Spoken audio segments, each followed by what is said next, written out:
They might not be a sentimental person because their upbringing was never to show emotion, right? So they're stuffers, which means they're exploders, right? So if they're in an explosive space, and you're right, I've flipped out before.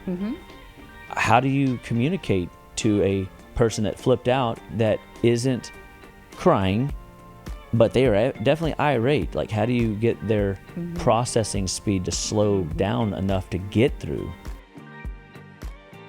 Welcome, everybody, to the Dr. Chapa Wellness Show. I'm so thrilled to come on and be a part of your life and help you guys live better, be better, and stay better one bite at a time. We believe that all life starts and stops at the cellular level, and nutrition drives it all. But did you know that sometimes the mind can play some tricks on us? Did you know that sometimes when we get ourselves in situations and our butterflies inside of us don't fly in formation, we might start feeling some things that we don't feel comfortable with? Have you ever been standing before a presentation board and you have to teach people things? You know this stuff inside and out, but all of a sudden you feel overwhelmed and you go, brain just chokes, and you don't know what to do. That's called stress. That could lead to anxiety. That could be a really major problem, especially some people, they have to a point where they think irrational thoughts because they can never figure out how to get anxiety under control, nervous thoughts under control. And so I wanted to bring a guest on our show today. I'm so excited to educate and to talk to possibly some ideas that we could bring to you on how to manage stress better and to think through stress better. Because when we're stressed out in our mind, our body's using up resources faster, and you may not know how to bring those resources in to compensate for what is happening in the mind. So there are some practical things that we could talk to, and just the idea of stress in general. But I wanted to introduce a good friend of mine. Her name is Debbie Simmons. She is the CEO of Anchor Point Ministries. She has a lot of cool things that she is into right now, whether it's speaking engagements, whether it's just saving babies. Oh, my favorite. It's what I love about her the most, and her impact on families. And she gives families hope all through the region of life, whether they're mothers that are becoming expecting, and they need ideas on what to do because they were shocked to find out that they're pregnant, or if they are fighting the concept of abortion and we want to promote life, we want to give people tools. This lady is in the forefront. She is in the trenches, and you know who else is in the trenches? Jesus Christ. He's always in the trenches, and if you ever want to find him, he's in the trenches in the front lines. Well, this lady's out there leading the charge, doing a great thing. So, Debbie, yeah, I'm so glad you're on the show. I am glad to be here. So tell us a little bit about you. I just did the best I could do to introduce our guest to who you are, but I want you, to bring it down to where you would, if you had a message that you wanted to share with our guest, tell them, who is Debbie Simmons? You might want to pull your mic just a bit closer just so they can hear you better. I would say, if I had to tell people who I was, I would say, hey, I am just an ordinary person going through life, trying to do the best that I can do with things that God has put in my life and placed in my life and the opportunities that He's given me, and I'm just trying to do the next best thing. But when people introduce me a lot, obviously I get a nice title called CEO, which is great. But what that means is that I do absolutely... I know what it means. What? Chief Energy Officer. That's your responsibility. That's close, yes. But for sure, I get to do whatever it takes to help us take Anchor Point to the next level. Oh, that's so cool. Some days that's doing a toilet, and some days that's speaking to a large crowd, and some days that's testifying in front of Congress, whatever it is. But I get to do those things. But me personally, I'm married to a wonderful guy named Scott. I have 9 children, and I think about 14 grandchildren right now. So we're very blessed, but that's a lot of people. Let me just say, did y'all hear that? 9 children. Yeah. So we haven't talked about the grandchildren, but 9 children. Like, what is that like? If we're just going to stay in this, because obviously I know it's a blessing. Yeah. But just let's just be real. That's got to be a little stressful, right? Well, the interesting thing is our children are all adopted, and we went through 3 different adoptions. So we adopted a sibling group of 5 that were 6, 7, 8, 9, and 10, and then another sibling group as those got older that were 11 and 13, and then we adopted a third time and got 2 more siblings, which were 9 and 11. So how do you keep that straight? I know. So I mean, it's very interesting. But the thing about our house in particular is that all of my children come with trauma backgrounds, which means they have had some unspeakable things done to them, and abuse and neglect and stuff like that. And so we have to figure out how to come alongside of them. So if you just go to a busy house and they got lots of kids with no trauma, there is still schedules to do. There is still things that have got to be picked up. Schoolwork's got to be done. Food's got to be cooked. Cleaned, and there's got to be somebody to do the dishes. Clean, and so it just the stays, dreaded laundry. Oh my gosh, it just stays busy. How many side note, like how many washers and dryers do y'all have in your home? I have 1 washer and dryer. However, okay. Every child has a day that they do laundry. They're gonna know this is a tip. Something's about to drop right here. Yeah. Every day a kid is assigned their own laundry, and they're taught to do laundry from the time they're 5. And obviously they get a little assistance, but they do the laundry, and they know how to move it over, and they know how to fold their clothes and to put it all up, because it's overwhelming for all of us to do it on our own. Like give it all to mom and then have mom give it back to you. That's not going to work. No. But our washer and dryer run all the time when they were all in the house. But I did have Scott research and make sure that when we upgraded our washer and dryer, that my dryer dried faster than my washing machine.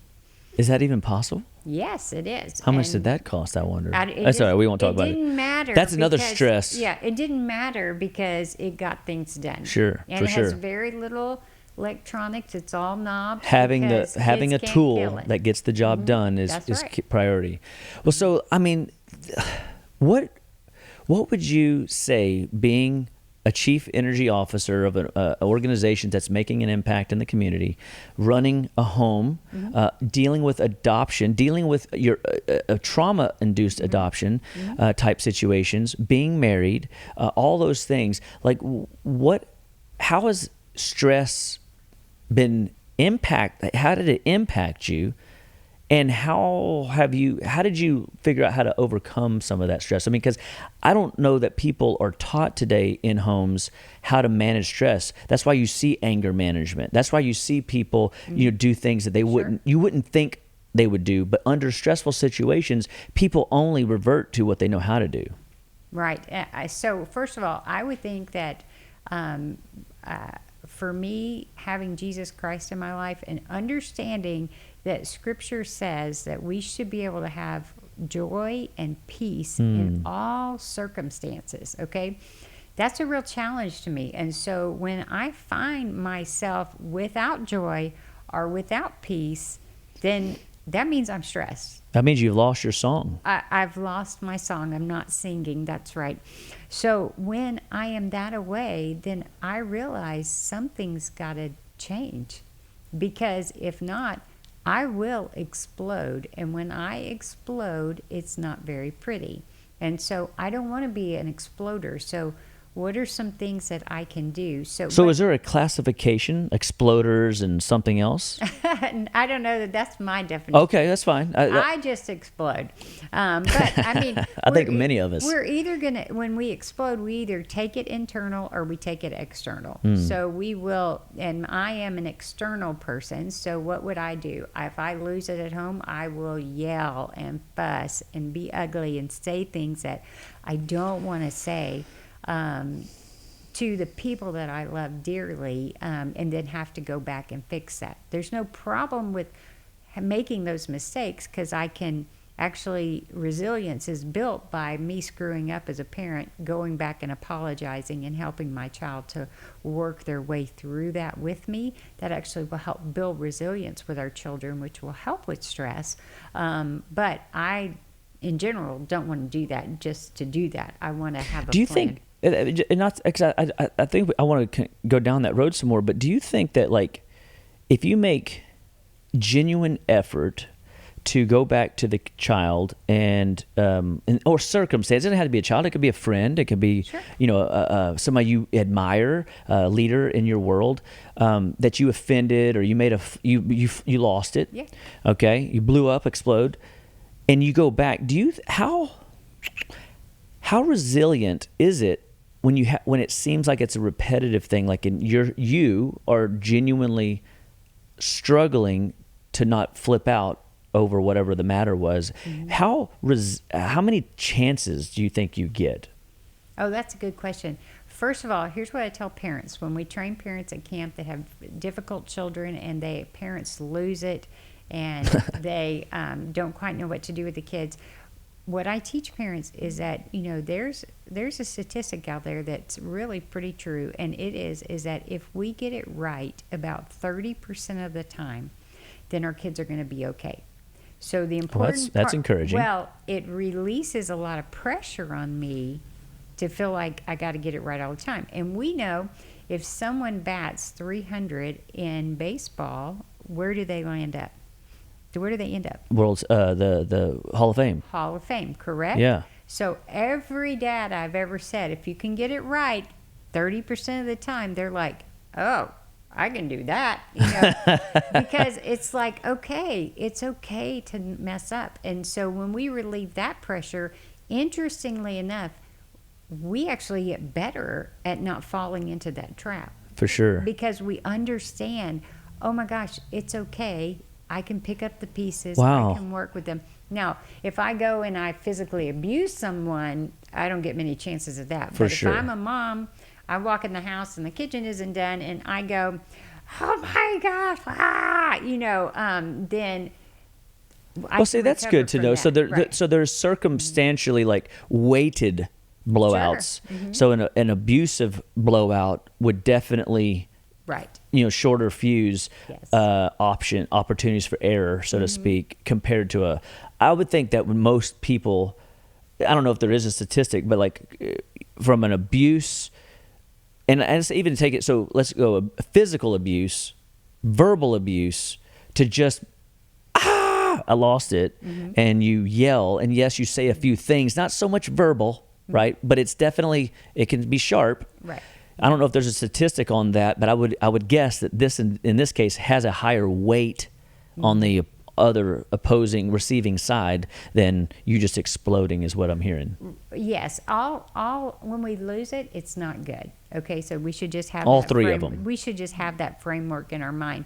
But when we lose it and we are an aggressor and we do things that physically harm, then there are more ramifications in that are going to go into like what the hippocampus remembers and everything that can create trauma for the child. So go into that a little bit. Like, so what happens in a trauma state? Because I would bet that all of us at some level have a trauma that might not be to you a trauma, but to me it's overwhelm. Right. Like it's the top. Do you want to learn about Dan Siegel's brain, the hand brain? Do you want to learn that? Yeah, absolutely. Okay, all right. So let me ask them, do y'all want to learn about Dan Siegel's hand brain? Do bears poop in the woods? Yes. There you go. Okay, so I will teach you, but it's what I use with children for them to help understand when they are getting stressed and when they might be close to losing it. Okay. So your brain is literally your hand. So hold up your hand, okay? And this is your like this, nanu. Yeah. No, you Spock? can do either. Okay. Well, I'm not sure I can work with you, but okay. So this is rein me in, Debbie. This is Rein me your in. brain stem. Okay. Right here, and this is your spinal cord. Okay. I'm gonna do it on this side. This is your brain stem over here. This is your spinal cord. Your brain stem is the thing, and you can correct me. It sends down all the just information down that we don't even have to think about. And your mammalian brain. It's your what we call your reactionary brain. Correct. And so like breathing and stuff like that. Not a lot of communication has to happen between my up here. That's correct. It's like a reflex. Right. Okay. So then we have our thumb, which our thumb is our middle brain. It's our amygdala and our hippocampus. And this is where our emotions are, where kind of stress sits and all this stuff. And then this is our cortex. And this part is our prefrontal cortex, okay? So the cool thing about this is our lower brain, middle brain, and upper brain should work together. Right? Okay. So it should work together. Makes Everything's sense. good. I agree. The upper brain's talking to the middle brain. It's sending things out right or everything. Okay? I concur, doctor. Okay. When you and I get stressed, or like, let's say we were to walk on a path and we saw a snake, then the middle part of our brain fires and it says run, right? And it sends stuff down here. We're not thinking. We're running. We're running, right? Yeah. It is perfect. It's the gazelle. It's perfect being chased by a lion. Survival, right? Okay, that's the way God created us. Okay, so when all the time we're getting things that come into the middle part of our brain, and it's like, should I be worried? Should I be scared? Should I be this? And it's pumping up against this prefrontal cortex, and the prefrontal cortex job is to help us understand whether we're in trouble. Sure. Whether we need to be like going off. Okay, but so it does this. All day long, you have this going on. And then what happens is sometimes you get overwhelmed with an emotion or a feeling or a situation, and it's coming in here and you've just reached your limit, and we call it blowing your top. Okay? I have an herb for that. It's called skull cap. Okay. It'll help you prevent you from blowing your top. That's good. Okay. So, but when we blow our top, we may overreact. So like if I've had a hard day and I walk into that kitchen and it's not done, and I generally would go, man, that's a bummer. Let me just take care of that. Da, da, da, da. I might walk in and I'm so tired and I'm exhausted, and I see that kitchen and I go, what? And I've lost it. I'm not thinking. I can't process anything at that point. I am just lit up. Okay. And so what I have to learn to do is figure out how to re-engage the prefrontal cortex and to bring it back down so it hugs and takes care of that part of the brain. Okay? Everybody loves warm hugs. But when we teach kids how the brain works, okay, and we can say, hey, when you start feeling like this is going on, you need to come tell mom. You need to come tell your teacher, because we can help you, but we can't help you unless you tell me, right? And so there's a color grade too, like where you've taught, I've seen. Yes, where we go red, yes. And so, but if these kids can come tell you and say, I feel crazy, I don't know what's going on, or I'm really sad, then you and I, as parents and friends and everything, can focus in teachers, on leaders. This applies to everyone. Yes, because we all are interacting with kids at some level. Or, well, not just kids. Adults. You're right. I have staff that come in my office and go, "Oh my gosh," blah. And I'm like, and you're like, hug. I need you to breathe. And after you're breathing, we make that still functioning. Then let's talk about it. Tell me what's going on, because you and I both know if we can name it, we can tame it, right? So if they can tell me, if they can use their words to tell me what's going on, then I can figure out how to help them meet the needs. Well, what's awesome is like by getting them to recognize, to call on it and say, this is what I'm feeling, if they are acknowledging it, to tame it, so to speak, that is pushing into the cortical brain. Yes. And when you push up into that cortical brain and you ask questions, that's where reasoning happens. Yep. And that's why we call that the responsive brain, because it's in that responsive response to your own question to yourself that you can, how do I want to feel right now? Or how do you feel? I feel crazy. I feel overwhelmed. I feel sad. I feel this. And then acknowledging that goes, well, why do you feel that way? Well, I feel that way because.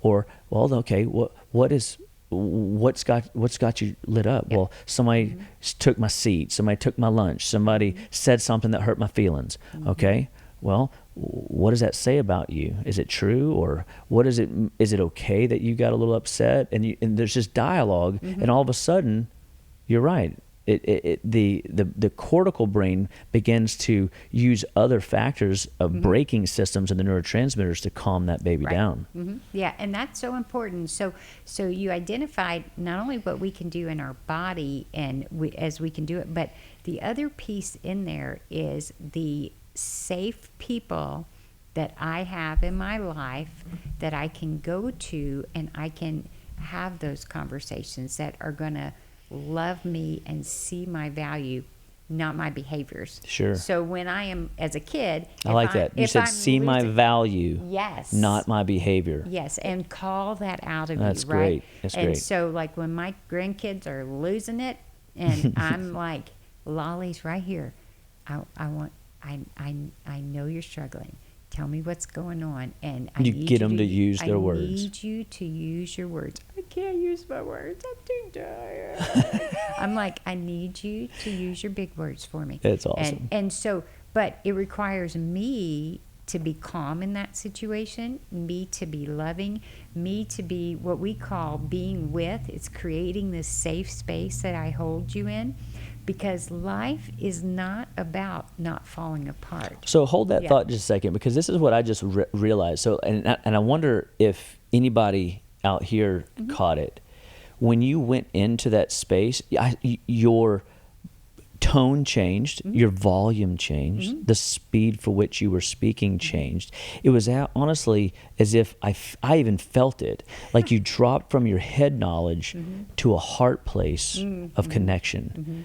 And I think there's a concept of that, and I know I've heard you speak to it before, so I think it might be just a great opportunity to share, because people don't know this, called mirror neurons. Yes. And how does controlling you being the safe space, because sometimes we're the aggressor, sometimes from an exploder perspective, sometimes we're the safe person for somebody.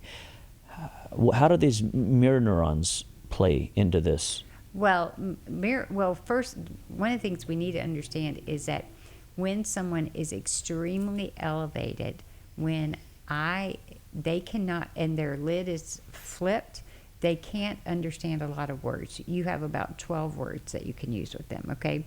So because they are so out of control, we are going to lower our tone just a little bit, because that will trigger in their brain something's different. Because usually what happens, someone's yelling back at me. That's right. Or whatever. So I've lowered the tone. Generally I will get in eye contact with the child or the adult or whoever I'm dealing with, because the eye contact gets to a different kind of part of the brain. Do you speak to the left eye versus the right eye? No, I don't really pay attention to that. I'm just lucky to get an eye, because sometimes I can't get the eyes. Well, I've always been taught by other neurologists that if we hit the left eyeball, that's interesting, it'll speak to the visual centers of the brain, Okay. and we know a picture is worth 1,000 words. Oh, okay, that's a good. I haven't really tried that or thought about that. So that's something we Yeah. could do, is hit left eye Yeah. when we're the safe person Right. speaking to our person with 12 words. And if a kid can't give me their eyes, we also have to understand that if a kid can't give me their eyes, or a person, they're really struggling, don't worry about that. Yeah. Because it is emotionally intense to have eye contact. And it's also the more important thing is just connection. Right. Yeah. And so the other thing that has to happen is I lower the tone.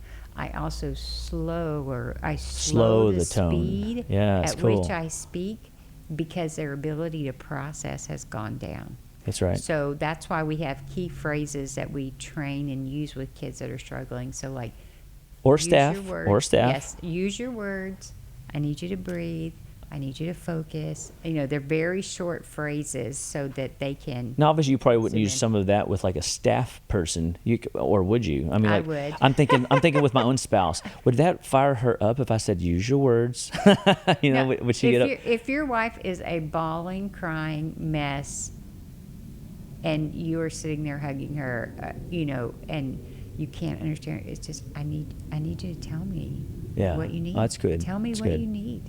And she knows enough to use her words, but What about on the flip side? What if it's the female to the husband? Because sometimes guys aren't really use your words. No. Yeah, for sure. You might have to change it, but because they might not be a sentimental person, because their upbringing was never to show emotion, right? So they're stuffers, which means they're exploders, right? So if they're in an explosive space, and you're right, I've flipped out before. How do you communicate to a person that flipped out, that isn't crying, but they are definitely irate. Like, how do you get their processing speed to slow down enough to get through a chance? I mean, the biggest thing I always think is, do they really know you care? You know, and are you that safe space to be with? So I've had children that are like that, and they don't want to talk, they don't want to do anything, and the only thing I tell them is, I am here, and I want to be a part of your world. And so you might not want to tell me your trauma right now or whatever's going on, but I am here. The door is open, and I am going to do life with you. And so I just it's think interesting. that's so valuable. I remember I was in a flip out moment one time, and I was so upset. I went out in the garage, and at this point in my life, I didn't have any workout tools, or I didn't have exercise as an exhaust fan, so to speak. And I was so irate. I mean, and it was over something dumb. It always is. But it was that point where something had puffed up my amygdala, and my cortical brain wasn't engaging, and I just blew the lid. Sure. And my daughter came into the garage with courage, because at this point, I mean, I'm not friendly. And trepidation. And, yeah. It's like, little Esther over there. She goes, Dad, are you okay? And I mean, it brings a little bit like of emotion up, because it was so courageous that she was confident that I could handle her correctly. And I said, I'm not okay. And it worked. Everything you just described just worked. But it made me think. She goes, can I go get you some Nevaton?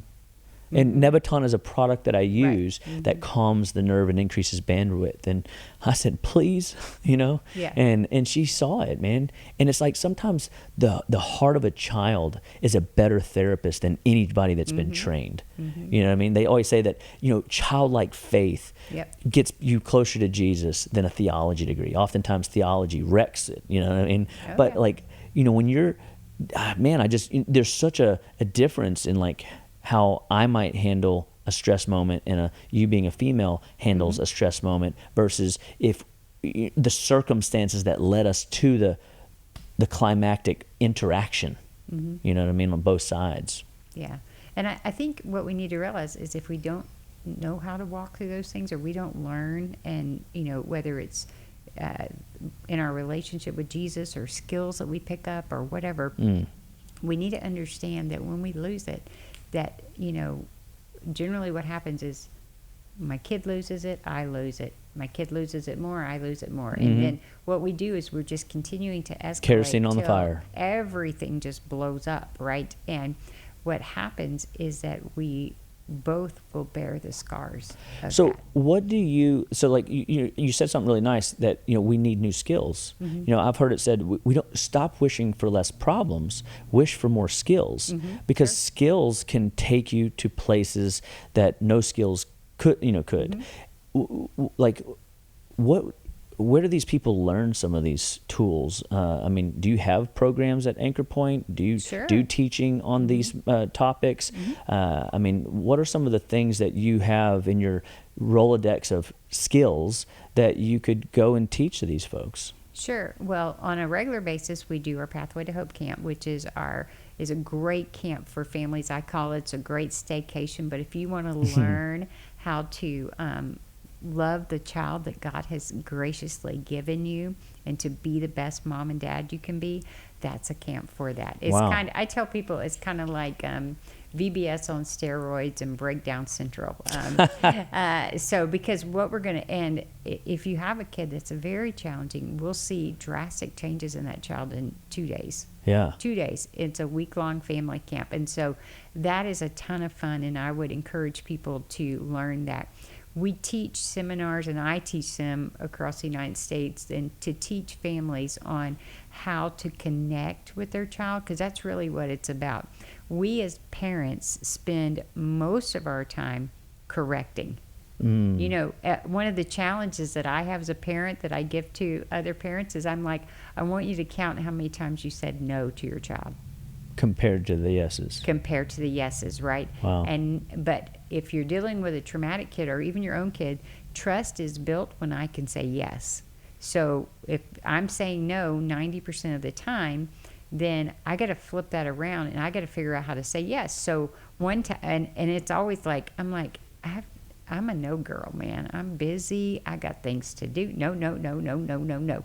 And a lot of times those no's are just because I'm lazy and don't want to engage.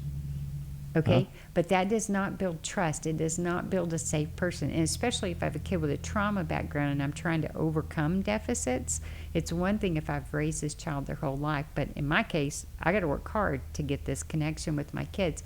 So I was challenged to do this.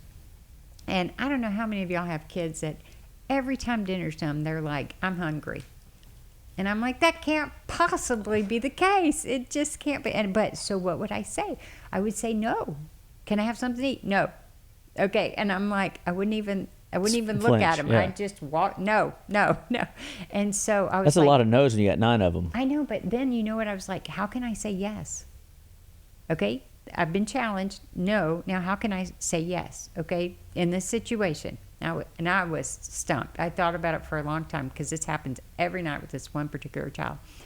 And so finally she came in there and she said, I'm hungry. And I turned around and I said, well, you can have either a fruit or a yogurt. Okay. Oh. That's a yes, right? And I gave her choices and she gets to pick or whatever. Okay. So this fascinating thing happened. One, she got a yes. Okay. 2, if she was really hungry, she'd pick one of those things. Okay. And if she wasn't really hungry, she was bored or whatever, she would go, that's stupid. I hate that. Da, da, da, da, da. And she'd get, she'd blow off or whatever. And I said, it's not a problem. If you get hungry, just let me know. Okay. Nice. But I was able to give the yes. Which builds the trust. Right. And that's a cool skill, man. But that took a while to get that good. Right. The other thing Trial and error when you got 9 kids. And God gave me lots of practice. Which probably means you needed it a lot. Yeah. And then, I've heard that. Yeah. You got to preach the message. You needed to hear it more than the other people. Yeah. So I would say, hey, there's all kinds of seminars that we do periodically that people can take at Anchor Point, and then I will be doing some more podcasts and things like that that will be opportunities for people to learn things like that. But just, I know you've used it and I've used it, when I'm lit up or my child's lit up, just to do, the block breathing where you breathe up and then you hold for 4, then you exhale for 4, and then you hold for 4, and you do that. If you do 4. That 3 times, that is super great just for calming and getting oxygen through to the brain. It's amazing what oxygen does. Yes. For sure. Yes. And then another one is the 3-3-3 when you're anxious is what are, 3 body parts? Can you list 3 body parts? Can you list 3 things that you hear? Can you tell me 3 things you see? Okay, because that begins to engage the body in a different way, right? And we're back into that cortical space. But, literally, and then sometimes, if I can just literally tell myself, okay, what do I see? The other trick, if you're in the car and you are very frustrated, okay, it's actually a therapy that they use, but actually you can watch your windshield wipers too. Count them. Yeah, and just watch them go. And that can get you just out of the funk. Anxiety comes when we are not in the present. Okay, Anxiety comes when we're either stuck in the back, okay, which is generally kind of depressive in nature, okay, or we're stuck in the future. We're worrying and we're picking up stress, okay? Yep. So when we're going either way, then we are missing it. So another thing is just that's all grounding to pull us back into the present, okay? So but that safe person for you or me, whoever I can call when I'm losing it, is important. And if we don't have safe people like that, we need safe people. So, I'm sure we could talk for hours on this. We could have our own seminar series on how to manage different skills. Just come back and I think we might need to figure that out because I truly a wealth of information just was dropped here, and I'm very excited because the reality is when we learn a new skill, you can bridge that skill with older skills and then just start figuring out the art, when to use this tool, when to use that tool. And remember, 30% of the time. So that's a pretty good average. All we got to do is just be right on point. Yeah. If people wanted you to come teach for them, how would they get a hold of you? Yeah, they would just get a hold of Anchor Point at anchorpoint.us and 832-632-1221, and they know how to track me down. I know it. It's so good. Well, I'm very thankful that you came on the show. I love your energy. I love whenever I watch you, holding kids and being with people and dealing with tough stuff that you work with day in and day out, and then being courageous enough to even go before big Senate boards and fight for life. And I would just encourage anybody and everybody to look at Anchor Point as a world mission to save lives and to give people hope, because we are all made up collectively of relationships into families, and when we're in the body of Christ, we are a big family. And how much more sometimes are we harder on our family than we are on people that don't mean as much to us, so to speak. And in Anchor Point is just a representation of a beacon in a stormy world that needs hope. And I'm just proud to be your friend and to know a little bit about what you've done over the years. And but before all that I knew, you were in the trenches with your own family, your first mission field.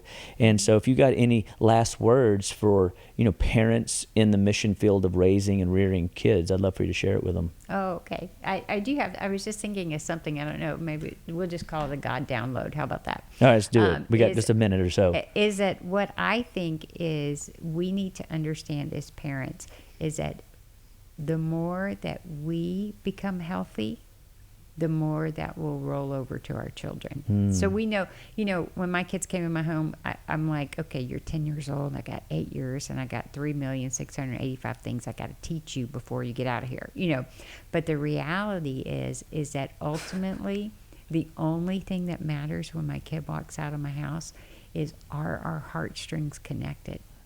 Because the world is going to be hard.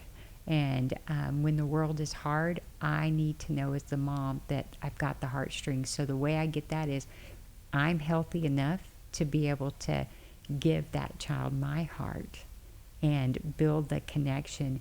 And then when life goes crazy, when they're out of the house, then they come back and they know that mom and dad are going to walk alongside of them. So whatever I need to work I do on me will roll down and work on my children and help them learn skills. I can remember, I can't remember who it was, but I had a family where they had a crisis, it's actually a family where the father was going to pass away, and he had cancer, and it was past any kind of salvageable state at that point. And I remember sitting down having a conversation with him, and I'm like, this is your opportunity to impact your kids, to teach them that you know how to walk through this well. Wow. And so, I could preach all day. Yeah, walk do through you want this to make well. a video?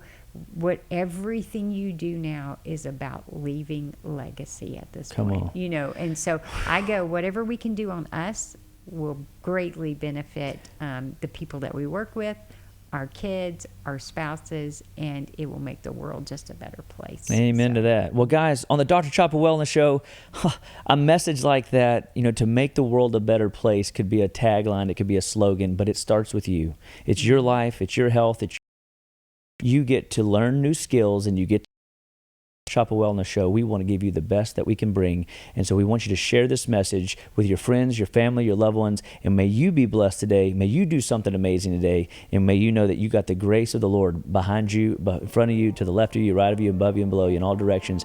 God bless you, and we'll check you on the next show.